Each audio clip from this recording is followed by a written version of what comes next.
चलिए फ्रेंड, आपको अपने एक और खेत की सैर कराने जा रहा हूँ। ये खेत पे ही छोटा सा एक कमरा है। भगवान शंकर का एक मंदिर है और एक ये कुआं है।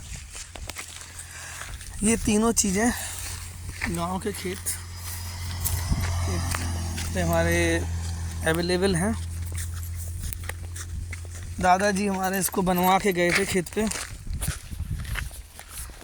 सरकारी जॉब थी उनकी, तो उनकी बल्ले बल्ले थी, लेकिन हम लोग कुछ नहीं कर पाए, अभी किसानी में ही लगे हैं। तो खेती के कारोबार में ज़्यादातर घाटा ही रहता है। खेती में सिर्फ इतना ही बच पाता है कि हम लोग गेहूँ बाज़ार से ख़रीदना नहीं पड़ता, खाने के लिए हो जाता है। सरसों या सरसों का तेल जो हम लोग यूज़ करते हैं उसको नहीं ख़रीदना पड़ता है। इतनी सरसों उसमें हो जाती है कि हम लोग खाने के लिए यूज एक साल हमारा काम चल जाता है। और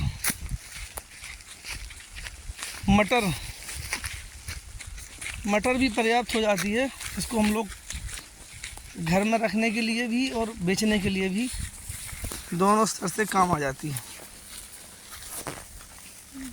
तो गेहूँ उतना ही हुआ जितना खाने को हुआ। मटर से इतना हुआ कि गेहूँ के आगे वाली फसल की बुवाई का खर्चा, उसमें जो लागत आती है, वो मटर बेच के हम लोग अगली फसल की तैयारी करेंगे। एक ही फसल सही से होती है, दूसरी फसल हमेशा रिक्सी होती है।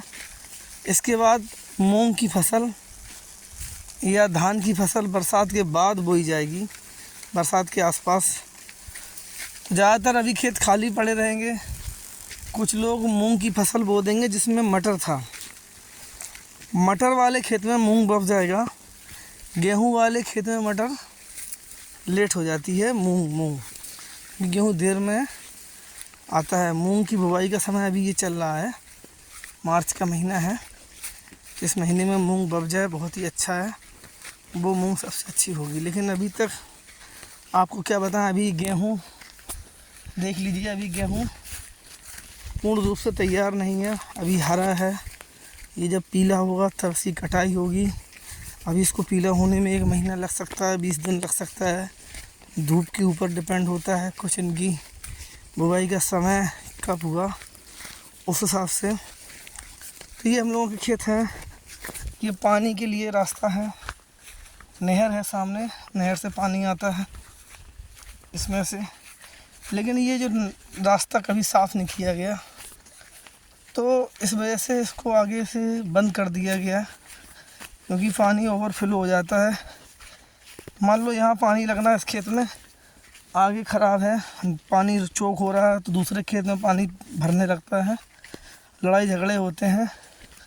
उस चक्कर में इसका यूज बंद कर दिया है। यहाँ पे एक ट्यूबवेल है और भी 1-2 ट्यूबवेल हैं, तो उन ट्यूबवेलों से पानी हम लोग लगा लेते हैं। डीजल का खर्चा ज़रूर बढ़ जाता है,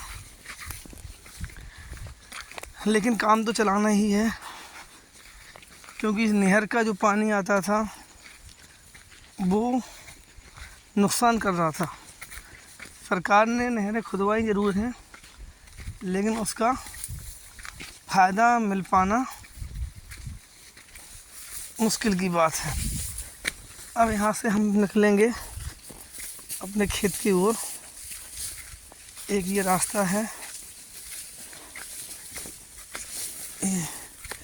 ये वाला गेहूं से होकर पड़ोसी के खेत में से बीच में से रास्ता बनाया है अपने खेत में जाने के लिए। और गेहूं की फसल हमारी लगभग 15 दिन में रेडी हो जाएगी। ये हरे गेहूँ के लहर आ रहे हैं। किसान इसी की उम्मीद में बैठा रहता है, लेकिन किसान किसान ही रहता है, उसे कभी कुछ नहीं मिला। पेट भरने के लिए रोटी मिली है, खाने के लिए अचार मिला है, सब्जी किसान नहीं खा सकता। ये अपने गेहूँ, ये जल्दी आ जाएंगे, पकने ही वाले हैं, 15 दिन लगेगा अभी।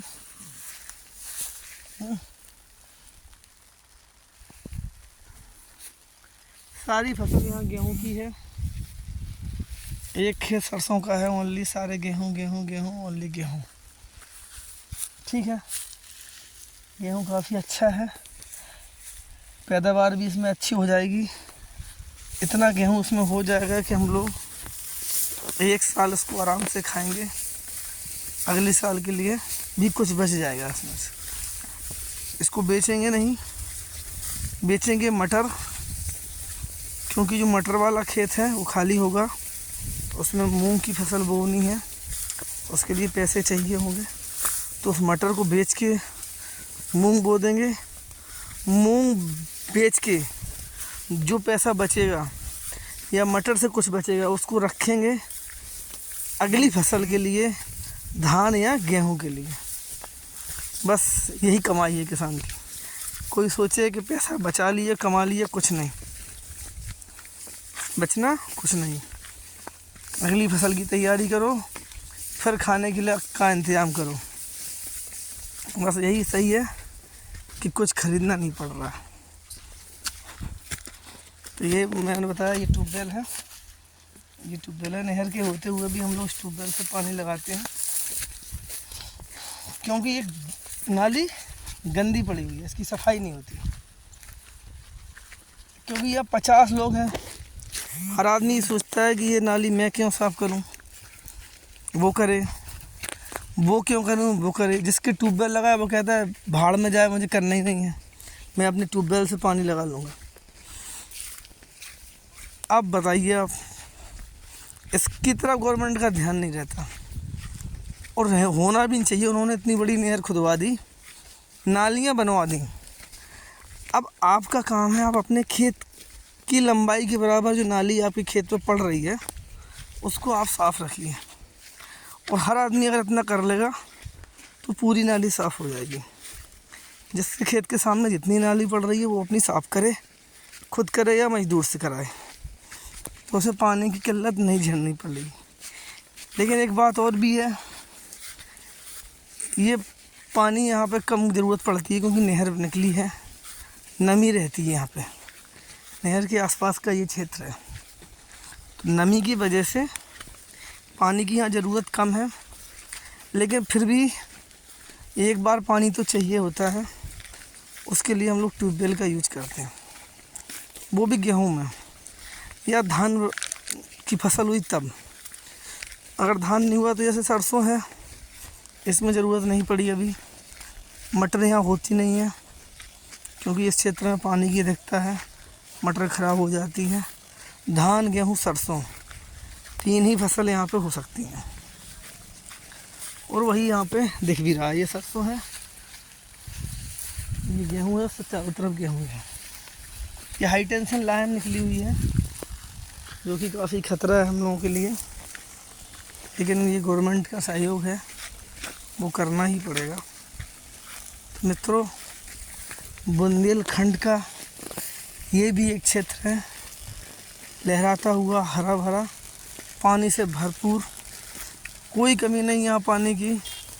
हर 10 कदम पे एक ट्यूबवेल मिल जाएगा, नहर मिल जाएगी।